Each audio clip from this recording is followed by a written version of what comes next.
مفید بھائی پوچھتے ہیں، مولانا صاحب بنگلہ دیش میں کچھ عالم کہتے ہیں کہ جنت میں جانے کے لیے کسی پیر کا مرید بننا ضروری ہے ورنہ جنت نصیب نہیں ہو سکتی۔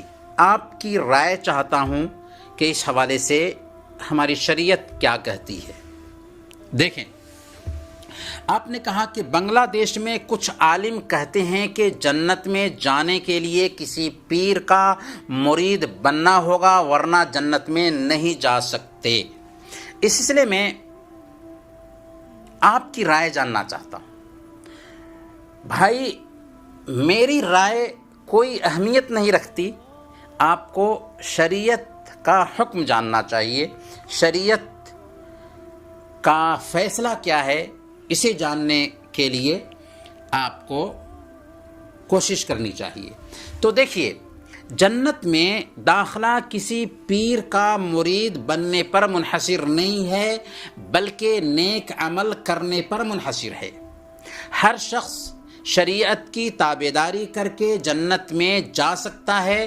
اسلام میں جنت کسی کی جاگیردار نہیں کہ جس کے نام چاہے چیک کاٹ دے، بلکہ جنت حاصل کرنے کے لیے عمل کی ضرورت ہے اور بس۔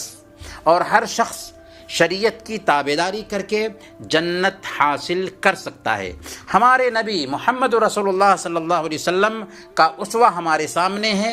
ہمیں حکم دیا گیا ہے کہ ہم اللہ اور اس کے رسول کی اطاعت کریں، اور اسی کی اطاعت کریں گے تو ہمیں نجات ملے گی۔